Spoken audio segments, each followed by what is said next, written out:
areas do you see that companies are typically off in their budgets? Owners' distributions are probably the number one.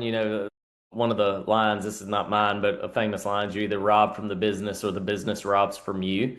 And so it's usually one way or the other on a budget when a owner's trying to figure out what they're going to do for themselves.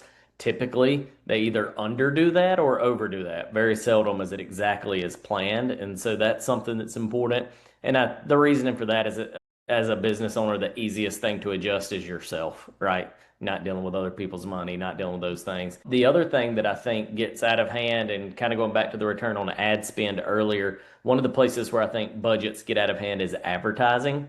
And because a lot of times a business owner will try to drive revenue just by increasing their advertising spend, which is why it's important to have a CFO that's analyzing that stuff for you, because just increasing the amount spent is not always the answer. There's other efficiencies that need to be looked at.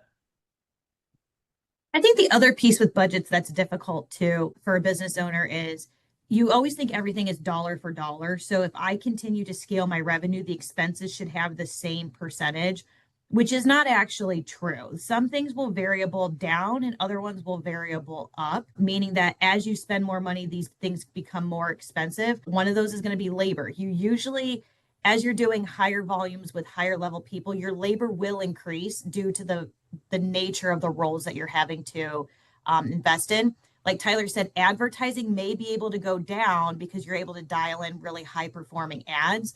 And so what I oftentimes see is people really pipe dream project out their revenue and really shoot for the moon.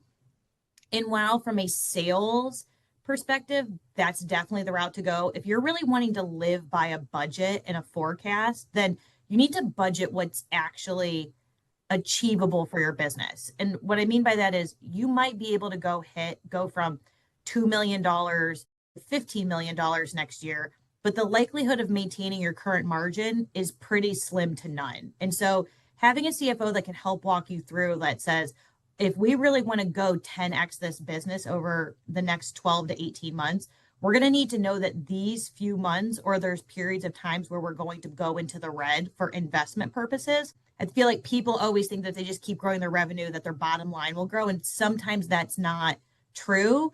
And honestly, just making a budget, you need to be realistic with it, right? This idea of 10xing every year, you hit a threshold. When you go from $500,000 to $1 million, you can double your business, and maybe 1 million to 2. But it's really hard to double your business when you do $5 million to $10 million in 1 year. And so some more realism when you're building your budget is always one of the areas that I see people kind of miss the mark.